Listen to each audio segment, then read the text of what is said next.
I'm so pleased to introduce our next speaker. Marilyn Bartlett is a dear friend of mine, really a hero of mine, and she has, while we've been all working on price, which is great, and some of us have been working on quality, which is great, she's like the only one working on hospital costs. What does it cost a hospital to provide services? Because we need to know that in order to negotiate a fair price. You know, are the prices that we're being charged fair? But we don't know that because we don't know what hospitals' costs are as they report them themselves. She's been working on this for years, and it's just been so transformational. You cannot find a number that she can't drill down. She's what we are, I don't know if it's a real thing or not, but we call her a forensic accountant, because you find a number and she will find a 990, an IRS tax form, a Schedule H, or a HECRIS report or something, and figure out how they got that number. So with no further ado, please join me in welcoming Marilyn Bartlett from NASHP. Slide forward, slide backward, and that is the laser. Okay, slide Forward. There I am. There you are. Several years ago. Thank you, Gloria. Thank you so much. I'm really glad to be here and applaud you for your efforts on this. So I want to talk a little bit about the NASHP hospital cost tool, which actually started when I was negotiating for the state of Montana to go with reference-based pricing. I needed to know more about the hospital's financials to sit across the table from them and negotiate. What is the NASHP hospital cost tool?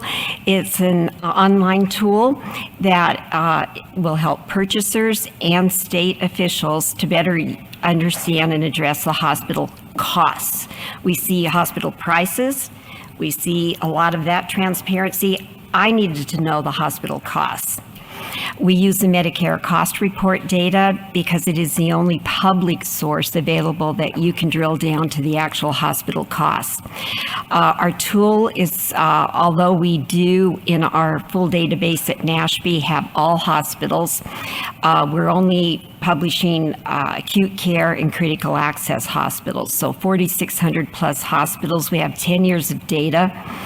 Our tool was developed by NASHP, and thanks to Chris, who's here, who linked us with Rice University, Dr. Vivian Ho of the Baker Institute of Health Policy. Her team has worked with us to identify outliers, really make it statistically valid data, and also link the tool to the HICRIS database, as Gloria mentioned, to actually use the tool online and manually input that data can take quite a while. So what Rice has done is been able to link that for us.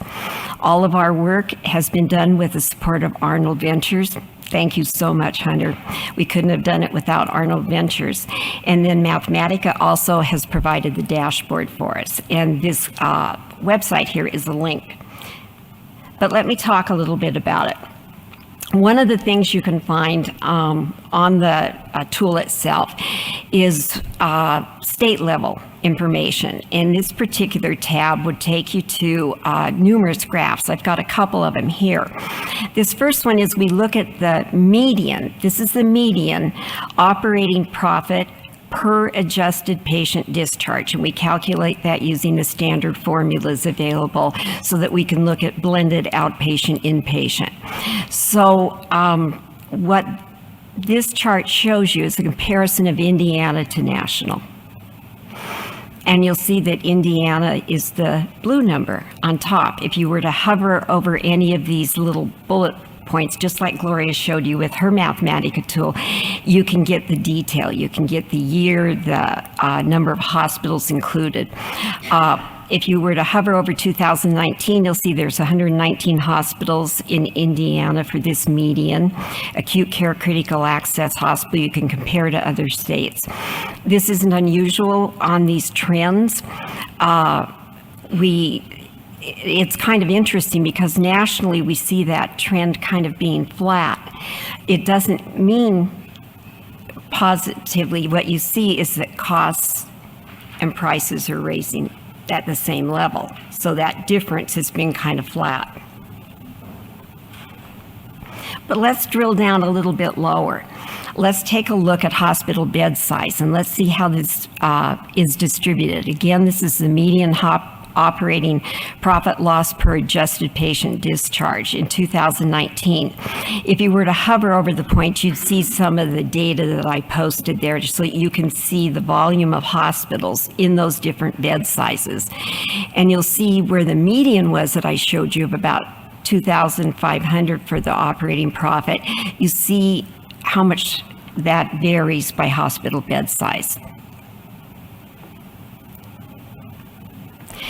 Another tab on that tool, you can look at compare hospital. I looked at the bed size 251 plus for Indiana, and this will spell out the individual hospitals. IU Health is on the far right at about 10,000. This is the operating profit per adjusted discharge. You can compare this across. Now, we worked with Rice to come up with the right benchmarking for the criteria that you put in. So there are 14 hospitals for Indiana. The median is 5,100. The national median, in the national database, there are 610 hospitals in that criteria, and that median is 2,500. And you can do that on each bed size. We've been looking at this in other states. Specifically, I was just working with Montana, looking at the critical access hospital size as states move forward with how do we deal with rural health care. So I wanted to, on another tab, we can drill down by hospital. So I picked IU Health, Indianapolis, with the help from my friend Dave, who's helped me right along develop this tool. Thank you, Dave. Now I put the net revenue. So this is net patient revenue per adjusted discharge, right along with the operating cost per adjusted discharge. And as you can see, we see this constantly in the not-for-profit hospitals. We see the trend going up over time. That spread is the margin, and that is maintained. So you see that going up from 2011 to 2019. This has been an interesting statistic for us. We look at what is the percentage of that net patient revenue the hospital gets that it has to spend for charity care, for uncompensated care. So the uncompensated care here is bad debt, uninsured, and charity care. And we look at the cost, not an allowed amount applied to it, not the charge master, but we look at what was the cost, how much of that money came in that had to be spent for the uncompensated. And nationally, it's running around 1% to 2%. So I'd say, Indiana, you're right in there. But you'll hear that, at least I heard that argument a lot when I worked with the hospitals, is we have to spend so much on the uncompensated. But really, that amount is not as high as you probably think. It's interesting to look at these graphs, and in Montana, what we looked at is what happened when Medicaid expansion came in, which is a good thing. You expect uncompensated care to go down. Did it go down? Montana, some of the hospitals, no, it didn't. It was already around 1%. And Gloria, thank you for taking this donut chart. This is a chart in the tool that Gloria has adopted too. And this is where, if you were to hover over that donut chart in a particular color, you'd see the payer mix. Now, this is not by revenue. We do this following the, I just have to say FASB rules, Financial Accounting Standards Boards, the rules applied by EMA, which is the municipal bond reporting site, and that is determining payer mix by charges. And that is more aimed at the patient care. And so we look at that, and as Gloria mentioned, when I was negotiating in Montana for reference-based pricing, I would have a hospital tell me, I'm losing 40% on Medicaid, you gotta pay me more. Well, yeah, they were, but it was 6% of their payer mix. That's a different story. So you've got to look at that. Then on the right, we look at what the operating profit margin is by payer type, and you can hover over it to get the exact value. And this is that particular payer. What was their net patient revenue less the operating costs for that group in that payer mix? Now, this is my favorite. You see the green line, you'll hear hospitals talk about how well they've done to reduce their cost to charge ratio. And in this particular case, yes, they have reduced it. It's down to around 22%. But you have to look at the two components that make this up. Is it because costs went down, or is it because charges went up? It's because charges go up. So the blue line shows you the total hospital operating costs over that span of years, 10 years we'll have with 2020 coming in. And then look at what charges have done. Now, most PPO networks in here, most of your insurance carriers and your BUCAs, your networks, are going to give you a network price that is a discount off charge masters. And if you look at your performance guarantees, you employer plans in here, you're going to see that your performance guarantees pretty much come about that they'll guarantee you a 27% discount off charges. Is that good? I argue no. So that is why in Montana, I wanted to go to cost plus, another accounting term. I wanted to get control. And once you are in control of cost plus, you're in a little bit more control of that trend too. So I really challenge you to look at your performance guarantee on network discount and ask your carriers what they're giving you on that. So we get into break-even analysis, and the NASHP cost tool calculates break-even points, and that's where the revenue equals the expenses. Now, we do have several different break-even levels. The one we chose for the online tool is the fully loaded. It will cover commercial patient hospital costs, losses from other payers, uncompensated care, any Medicare disallowed costs, research, anything on that. And we do bring in other income, other expense. So it's fully loaded. What does the commercial payer need to pay as a multiple of Medicare to cover these items? We then, our tool right now is comparing it to RAND 3.0, which is a blended 2016-2018 rate. We worked with Dr. Whaley, Chris. We worked with Chris to be able to make sure we were comparing apples to apples, and Dave helped us with that too, so that we were looking at inpatient, outpatient facility only. We'll be updating for 4.0. Now, we do use the Medicare rates for comparability. So where does IU Health stand? The green line is what they would need to charge a commercial payer to break even, right at around 100%. We did want to trend this because we wanted to see what it was like over the over the 10 years. And most hospitals are fairly flat. When you see fluctuations like you do in 2017, we can dig deeper for you, but it's probably going to be investment earnings or losses.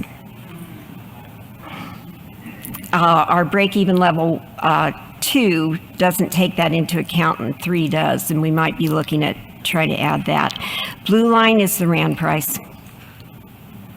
So I argue, and I did argue with hospitals, because I looked at break even and I looked at what I was paying, and it's a good conversation point to have. Now, should you get pushback, which you will, I want you to be aware that there are factors that will impact the break-even point. Medicare payment rate. Now, as we've talked about in here and Chris brought up, we use the Medicare payment level that hospital's giving. So it's already including the geography mix. So we're using the specific for that hospital. If the Medicare reimbursement rate is higher than the cost, then you're probably break-even's lower, because we're saying that you're already going in with that Medicare rate. It may be covering 115% of the cost, so you can pay a little bit lower to match that cost. We do bring in hospital other income. If they're bringing in a lot of investment income, then your break-even's going to be lower. Reimbursement from other payers, if you're going to see that fluctuate on whether there is loss or profit from the other payers. And then there always, of course, are reporting errors, unfortunately, but these are the hospital filed Medicare cost reports that they file themselves, and they are authorized and signed off by their hospital executives to be accurate and complete. So, the hospital cost tool is a resource. We're finding employer coalitions and employer self-funded plans are using this to talk to their carriers, talk to their TPAs, and perhaps look at direct contracting. States are using this. It was developed for states to work with health policy. We're working with several state agencies directly as regulators and purchasers. It was interesting when I presented this in Montana. I presented a hospital where 50% of the payer mix was Medicare, Medicaid. But then we also talked about the large percentage of commercial that would be the state employee health plans, school districts, you name it. Also the Air Force Base, federal employees, tax money, funding that. We're working directly with legislatures. We just got a task at NASHP has given one legislature has asked us to dig in deeper on community benefit and a little bit more on hospital costs for them. We've done some analysis for states on pre and post mergers, acquisitions, and COPA, the Certificate of Public Advantage. What happens before, what happens after? Researcher using this data, you can download the full Excel database of all the data. Now we have in the actual tool about 174 data metrics. As we've updated the tool over the last few months, there are about 60 that are used for this application. And education. We've also been asked by a particular legislative body to provide education to their legislature on the data. So next steps, we're going to be doing release 2.0, October 22. It'll include the 2020 Medicare cost data and then the RAND 4.0. We've got some enhancements in place, some things where we've received feedback of some additional metrics to have, some additional state policy efforts that are happening right now. We're working on capping out of network billing using this data as a possible resource. Community benefit, Medicare reference-based pricing, a couple of states working on that, and then of course cost growth global budgeting that we're supporting states on. So thank you, Arnold Ventures, for allowing this work. And that's the end of my presentation.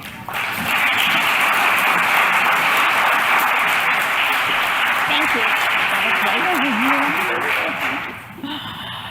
That was awesome. So I don't know if she mentioned this or not, but NASHP's tool went live 3 weeks ago. It's free, it's publicly available. So wonderful work.